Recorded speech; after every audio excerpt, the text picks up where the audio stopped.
Kebiasaan diri melestarikan lingkungan. Yuk kita simak videonya. Sebelum kita memulai pembelajaran hari ini, jangan lupa klik like dan subscribe ya.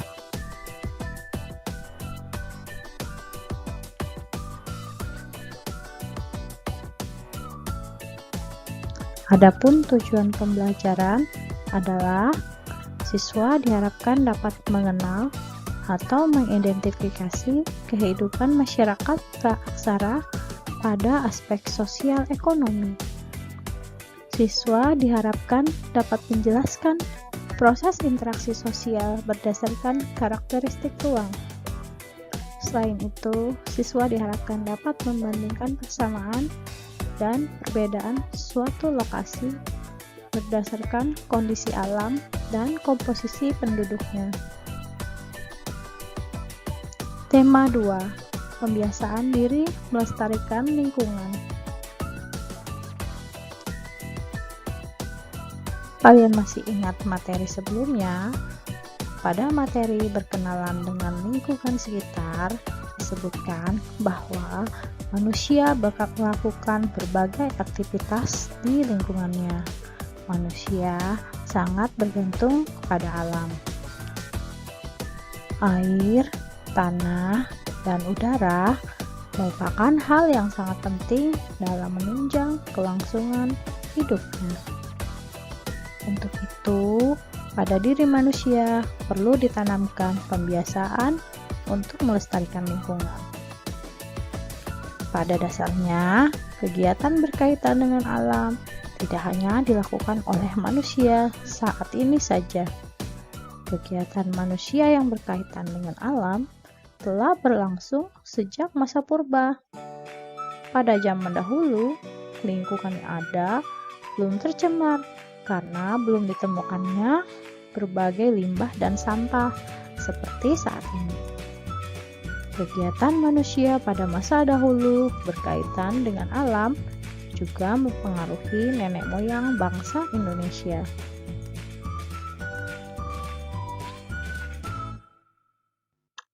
Pembiasaan melestarikan sumber daya udara, air, dan tanah.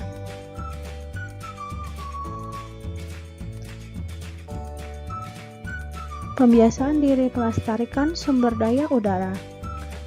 Usaha pelestarian sumber daya udara akibat aktivitas pabrik dapat dilakukan dengan memasang alat penyaring udara.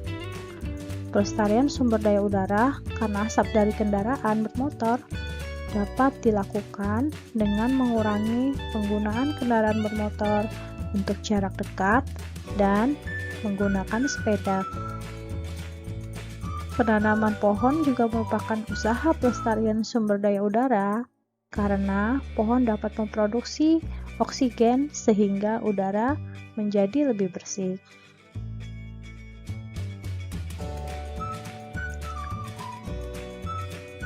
Pembiasaan diri melestarikan sumber daya air.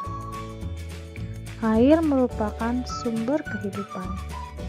Pelestarian sumber daya air dapat diusahakan melalui memelihara dan melindungi sumber daya air. Upaya untuk menjaga ketersediaan air dapat dilakukan dengan pengaturan siklus hidrologi seperti menyimpan air hujan di dalam profil tanah melalui sumur resapan. Kegiatan lain yang dapat dilakukan yaitu melaksanakan program kali bersih, merawat dan membersihkan pintu-pintu air, dan penindakan bagi pelanggar aturan yang dengan sengaja membuang limbah ke sungai juga harus ditegakkan. Pembiasaan diri melestarikan sumber daya tanah. Pelestarian sumber daya tanah dapat dilakukan dengan melindungi, memperbaiki tanah agar kembali produktif, dan meningkatkan produktivitas tanah. Pemanfaatan pupuk organik lebih aman dan tidak mencemari tanah dibandingkan penggunaan pupuk kimia. Selain itu, upaya pelestarian sumber daya tanah dapat dilakukan dengan bioremediasi. Bioremediasi merupakan proses pembersihan pencemaran tanah dengan menggunakan mikroorganisme seperti jamur dan bakteri. Adapun tujuan kegiatan bioremediasi adalah untuk dapat memecah atau menurunkan tingkat zat-zat yang mencemari lingkungan sehingga menjadi bahan yang tidak beracun. Manusia hidup dengan sumber daya alam yang ada di sekitarnya. Begitu juga dengan manusia pada zaman praksara. Penggunaan akal untuk menciptakan berbagai teknologi yang sesuai dengan kebutuhan sudah dimulai sejak zaman masa praaksara, di mana teknologi pada masa dahulu masih sangat sederhana dengan menggunakan batu, kayu, dan tulang. Namun, semakin berkembangnya akal manusia, peralatan yang diciptakan pun semakin membagi dan semakin beragam. Perkembangan teknologi tersebut terjadi seiring dengan aktivitas yang dilakukan manusia. Berikut adalah aktivitas manusia pada masa praaksara.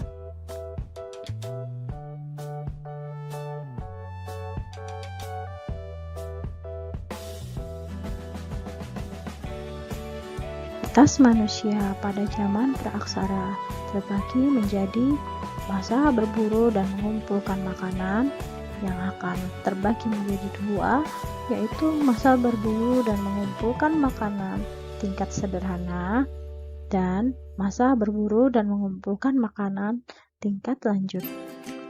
Lalu ada masa bercocok tanam dan masa perundekian.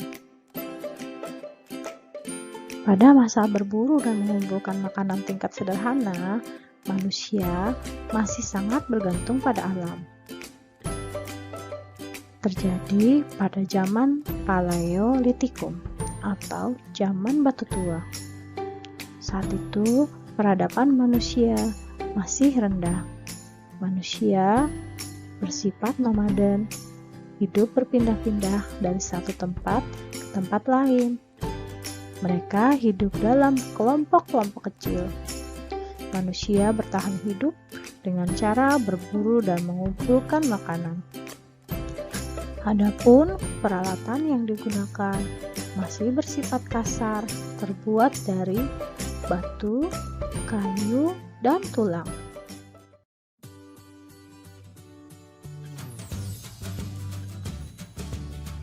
Pada masa ini, kebudayaan masyarakatnya pun masih sangat sederhana. Akan tetapi, manusia purba telah mengenal api dalam kehidupan sehari-harinya. Pada tahap berburu dan mengumpulkan makanan sederhana ini, penemuan api dan alat-alat sangat penting. Api digunakan untuk meramu makanan. Api menjadi penting dalam kehidupan manusia dan mengembangkan teknologi. Adapun alat-alat yang digunakan pada masa ini adalah alat serpi yang digunakan untuk pisau peraut dan menguliti umbi-umbian. Alat lain yang digunakan antara lain kapak perimbas, kapak penetak, pahat genggam, dan kapak genggam. Alat-alat pun juga terbuat dari tulang belulang ataupun tanduk. Pada zaman ini, secara arkeologis disebut zaman Paleolitikum, dan di Indonesia dibagikan menjadi dua kebudayaan, yaitu kebudayaan Pacitan dan kebudayaan Ngandong. Pada kebudayaan Pacitan menggunakan batu tanpa tangkai atau yang kita sebut caper atau kapak genggam. Sedangkan pada kebudayaan Ngandong lebih banyak didapatkan alat dari tulang selain adanya kapak genggam dan batu. Berikut beberapa alat yang digunakan pada masa Paleolitikum. Ada kapak perimbas, flex, kapak genggam. Zaman yang kedua adalah masa berburu dan mengumpulkan makanan tingkat lanjut. Pada saat itu, alam masih menjadi sumber utama kehidupan. Namun, kebudayaan lebih berkembang dibandingkan dengan masa sebelumnya. Manusia mulai menetap meski hanya sementara dan mulai bercocok tanam secara sederhana. Manusia hidup berkelompok dan memilih gua sebagai tempat tinggal. Terjadi pada zaman Mesolitikum atau zaman Batu Tengah. Peninggalan pada zaman Mesolitikum yang masih bisa ditemui sampai sekarang adalah kejokan Modinger atau sampah dapur dan Abyss Sausroche atau gua yang ditinggali oleh manusia pada zaman pra-aksara.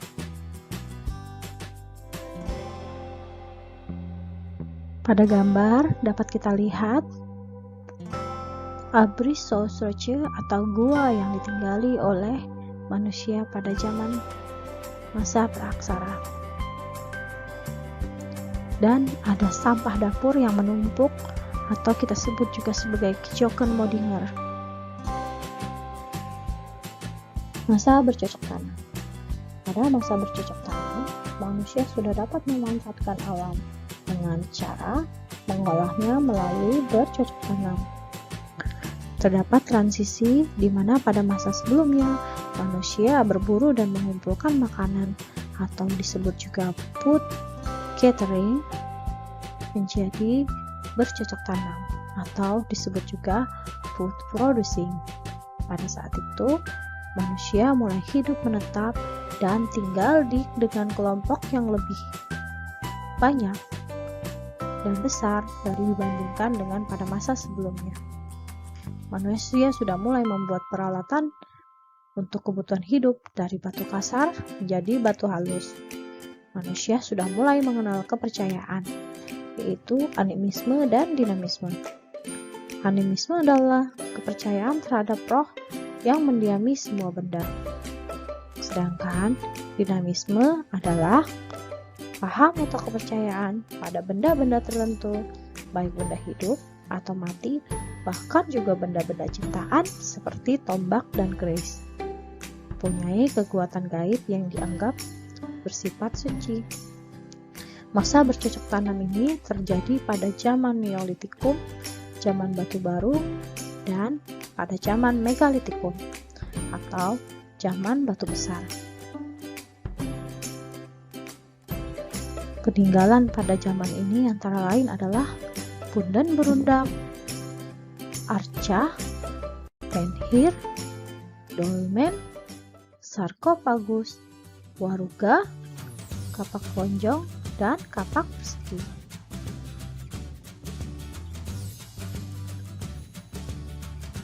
Berikut adalah peralatan pada masa Neolitikum. Terdapat perbedaan dari masa sebelumnya pada masa berburu dan mengumpulkan makanan tingkat sederhana yang dimana terjadi pada zaman Paleolitikum.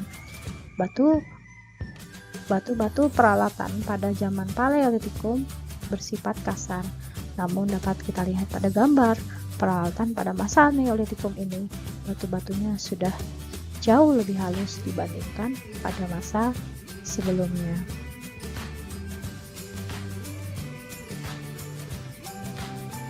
Beberapa peninggalan zaman Megalitikum masih dapat terlihat sampai saat ini. Contohnya adalah dolmen, yaitu meja batu untuk sesaji dan berfungsi sebagai tempat persembahan untuk memuja arwah leluhur.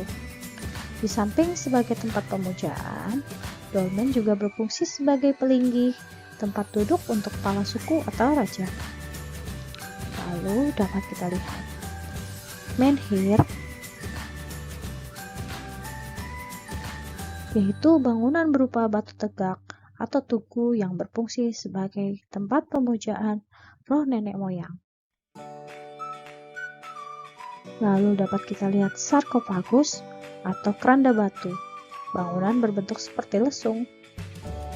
Bangunan ini sudah banyak ditemukan di Bali dan Bondowoso, Jawa Timur. Juga terdapat di Sulawesi Utara. Lalu terdapat punden berundak, yaitu bangunan suci untuk pemujaan yang terbuat dari batu bertingkat-tingkat. Dalam perkembangannya, punden berundak dapat disebut sebagai bentuk awal candi di masa perundakian. Seiring dengan perkembangannya, maka kehidupan manusia purba juga semakin berkembang. Masa perundakian merupakan akhir masa praaksara di Indonesia. Pada masa ini, dapat dikatakan bahwa peradaban sudah berkembang pesat. Peradaban pada masa ini sangat berbeda dengan sebelumnya. Masa perundakian dapat disebut sebagai masa akhir praaksara di Indonesia. Peradaban sudah sangat berbeda dengan sebelumnya. Manusia telah memasuki zaman logam, perunggu, dan besi. Pada saat itu, kegiatan perdagangan mulai meningkat. Kemajuan yang dicapai terjadi peningkatan kegiatan perdagangan. Perdagangan dilakukan dengan sistem barter atau tukar-menukar. Barang-barang yang laku kala itu adalah nekara perunggu dan perhiasan dari logam dan manik-manik. Untuk dapat membuat perkakas dari perunggu, ada dua teknik yang digunakan, yaitu teknik bivalve, yaitu memakai cetakan dari batu, dan teknik Cire Verde, yaitu membentuk model atau benda tertentu dari lilin. Bentuk tersebut dibungkus dengan tanah liat dan dibakar. Saat dibakar, lilin akan mencair dan keluar dari lubang yang telah dibuat. Dengan demikian, jadilah cetakan baru berupa tanah liat yang berongga. Ke dalam cetakan berongga itu dimasukkan perunggu cair lewat lubang tersebut sampai penuh, lalu didinginkan. Beberapa alat-alat pada zaman logam antara lain adalah kapak corong, nekara, moko, bejana perunggu, dan perhiasan. Nekara adalah semacam tambur besar dari perunggu yang berpinggang di bagian tengahnya dan tertutup di bagian atasnya. Nekara digunakan sebagai alat upacara. Contohnya upacara mengundang hujan.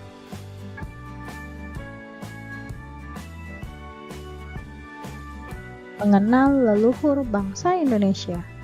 Negara Indonesia merupakan negara kepulauan yang sangat luas, di mana Indonesia terbentang dari Sabang sampai Merauke. Luasnya wilayah Indonesia menyebabkan banyak penduduk Indonesia yang tersebar di berbagai pulau yang ada di Indonesia. Meskipun berbeda suku, namun identitas semua warga Indonesia adalah satu, yaitu warga negara Indonesia yang mempunyai kewajiban dan hak yang sama. Tidak ada yang tahu secara pasti asal-usul nenek moyang bangsa Indonesia. Pengetahuan mengenai leluhur bangsa Indonesia dapat diperoleh dari berbagai bukti berikut: bukti arkeologis, bukti genetika, dan bukti linguistik. Berdasarkan kepada bukti arkeologis, para ahli berpendapat bahwa leluhur bangsa Indonesia berasal dari daerah sekitar Taiwan dan menamakan teorinya dengan Out of Taiwan. Ada beberapa tahapan dari bangsa Austronesia untuk migrasi dari sekitar Taiwan ke wilayah Asia Tenggara dan Indonesia secara serta Pasifik. Berdasarkan teori Out of Taiwan, terbagi menjadi 5 tahap. Tahap pertama, 5.000 tahun sebelum Masehi, yaitu migrasi para petani dari Tiongkok Selatan mencapai Taiwan. Pada masa ini, bahasa Austronesia baru muncul beberapa abad kemudian. sekitar tahun 4000 sebelum Masehi. Tahap 2, migrasi dari Taiwan ke daerah Filipina 2500 sebelum Masehi. Setelah menetap selama berabad-abad, populasi bangsa Austronesia yang berada di Taiwan kemudian bermigrasi ke selatan menuju Filipina. Tahap 3, migrasi dari Filipina ke arah selatan dan tenggara menjelang tahun 2000 sebelum Masehi. Bangsa Austronesia kemudian bermigrasi kembali ke arah Kalimantan dan Sulawesi serta ke tenggara menuju Maluku Utara. Setelah proses ini, kemudian mereka pecah untuk melakukan migrasi ke arah barat dan timur. 4. Migrasi dari Maluku Utara ke selatan dan timur tahun 2000 sebelum Masehi. Mereka kemudian berimigrasi kembali menuju ke arah timur, mencapai daerah Nusa Tenggara dan Papua Barat. Sementara bangsa Austronesia yang melakukan migrasi ke barat menuju ke Jawa dan Sumatera. Tahap kelima, migrasi dari Papua Utara ke barat dan timur tahun 2000 sampai 1500 sebelum Masehi. Bangsa Austronesia yang tinggal di pantai utara daerah Papua Barat bermigrasi dengan arus balik ke arah barat menuju Halmahera Selatan, Kepulauan Raja Ampat, dan pantai sebelah barat Papua.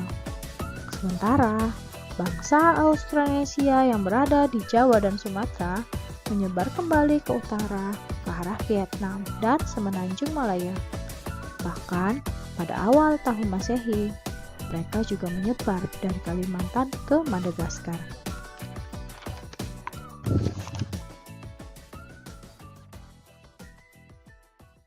Sebelum migrasi bangsa Austronesia di Kepulauan Indonesia, tepatnya di Papua Pedalaman, terdapat bangsa Paleomelanozoid.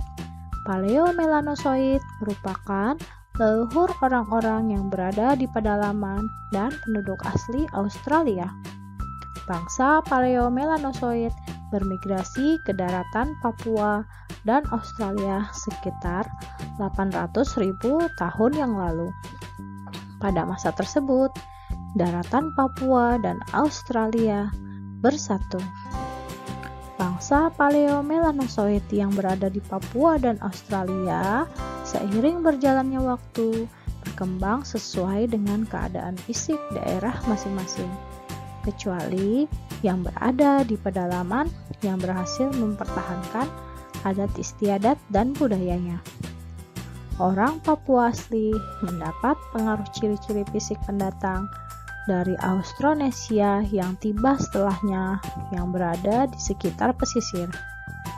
Campuran Paleomelanozoid dan Austronesia mengakibatkan kebinekaan ragawi orang Papua sekarang.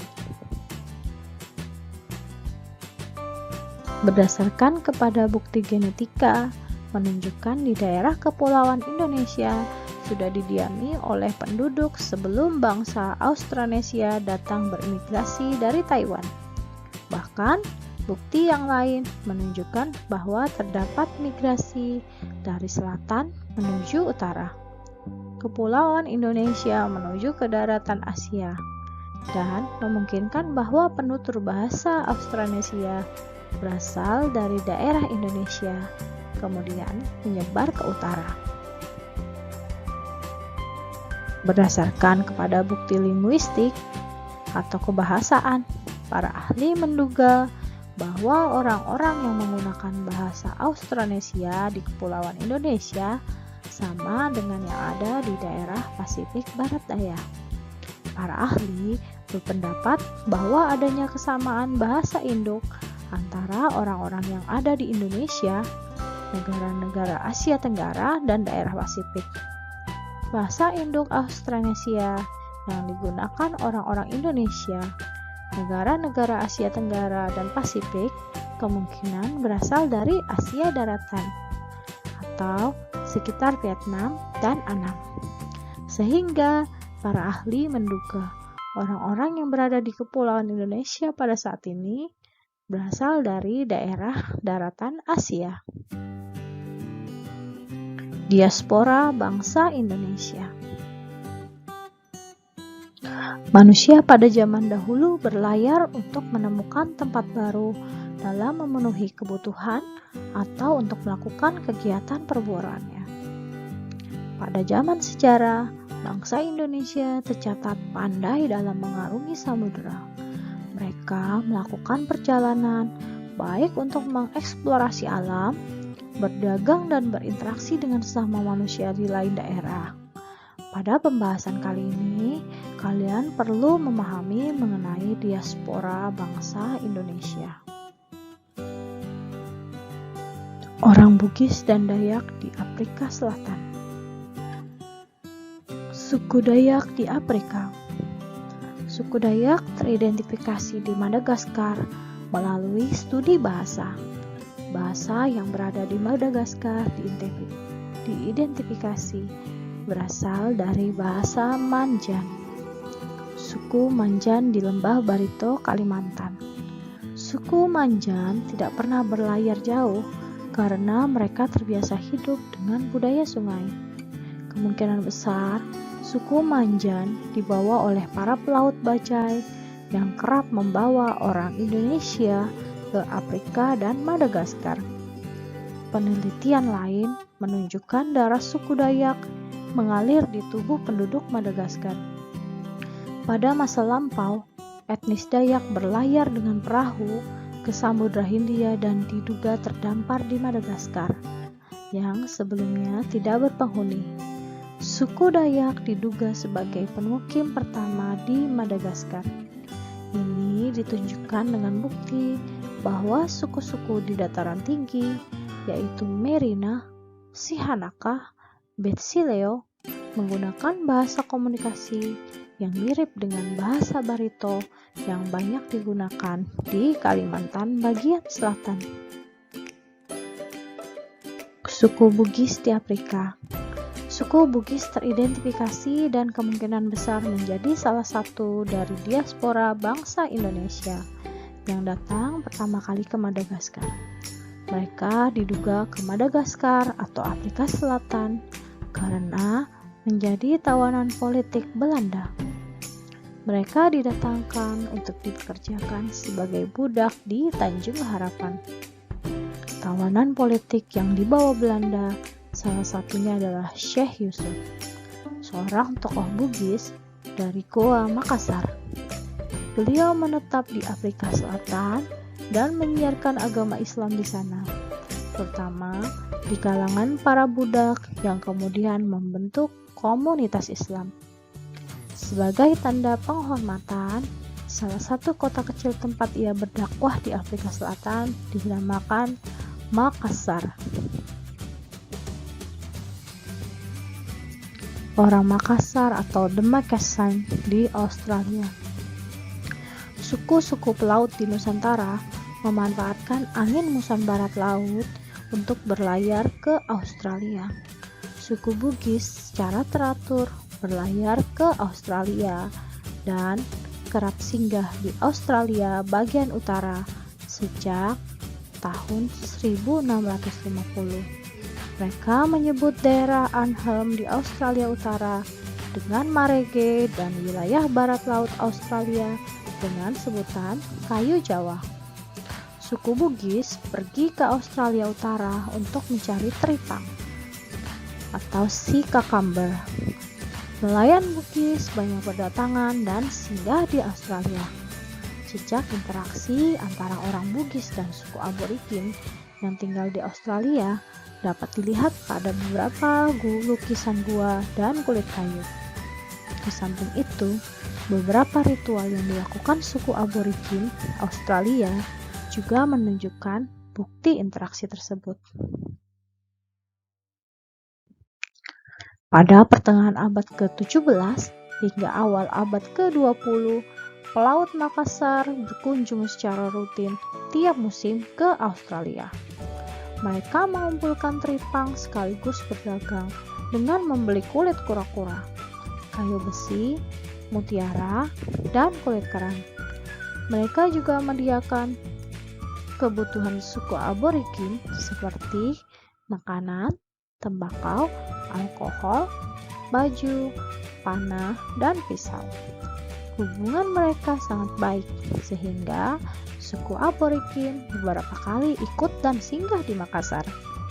Bahkan beberapa di antaranya menetap di Makassar. Orang Bugis di Malaysia. Proses penggabungan kebudayaan Bugis ke Malaysia dengan cara menjadi orang Melayu. Mereka menjadi seorang Muslim, menggunakan bahasa Melayu, dan menerapkan adat istiadat Melayu. Orang-orang Bugis mudah untuk melakukan hal tersebut karena budaya, bahasa, dan adat istiadat yang tidak berbeda jauh. Migrasi suku Bugis secara besar-besaran terjadi pada 24 Juli tahun 1669 akibat dari jatuhnya ibu kota kerajaan Goa, Opu, ke tangan Belanda. Mereka bermigrasi ke daerah Semenanjung Malaya dan Kalimantan bagian utara. Suku Bugis bermigrasi secara kelompok yang dipimpin oleh tokoh-tokoh bangsawan. Suku Bugis mendapat tempat istimewa dan punya posisi penting di Sabah. Tokoh Bugis diangkat menjadi pemimpin berbagai kelompok etnis yang ada di sana. Soal pencemaran udara akan berpengaruh terhadap kualitas udara yang dihirup oleh manusia. Salah satu cara meningkatkan kualitas udara adalah A. Mengurangi aktivitas di luar rumah. B. Memperbanyak pemasangan AC di rumah, sekolah, gedung-gedung perkantoran. C. Menanam pohon. D. Menggunakan sepeda saat beraktivitas. Mari kita lihat jawabannya. Untuk option A dan option B bukan merupakan cara untuk meningkatkan kualitas udara. Untuk option C, menanam pohon dapat menambah pasokan oksigen. Dan untuk D, menggunakan sepeda saat beraktivitas merupakan cara untuk mengurangi polusi udara, tapi tidak meningkatkan kualitas udara. Sehingga jawaban yang paling tepat adalah C.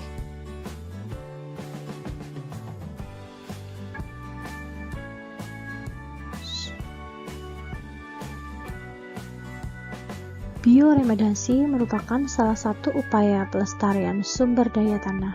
Sistem bioremediasi merupakan kembali kepada materi yang telah dijelaskan sebelumnya, bahwa bioremediasi merupakan pembersihan pencemaran tanah dengan menggunakan mikroorganisme.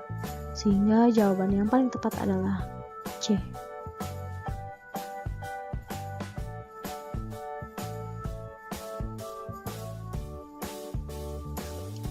Soal selanjutnya, masa berburu dan mengumpulkan makanan tingkat lanjut diperkirakan terjadi pada zaman Mesolitikum, di mana pada masa ini manusia purba telah mulai memiliki tempat menetap walaupun masih melakukan kegiatan berpindah-pindah. Adapun salah satu bukti tempat tinggal pada masa ini adalah ditemukannya A. Kecokan Medinger, B. Abris Sos Roche, C. Nekara, D. Liung persegi. Kecokan Medinger merupakan sampah dapur. Abris Sos Roche merupakan gua tempat tinggal untuk manusia pada masa zaman Mesolitikum. Jadi, jawaban yang benar adalah B.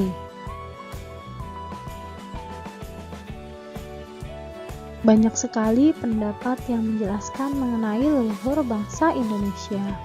Teori yang menyatakan jika leluhur bangsa Indonesia dari Taiwan tiba lebih dulu di Filipina pada bagian utara sekitar 4.500 hingga 3.000 sebelum Masehi adalah A.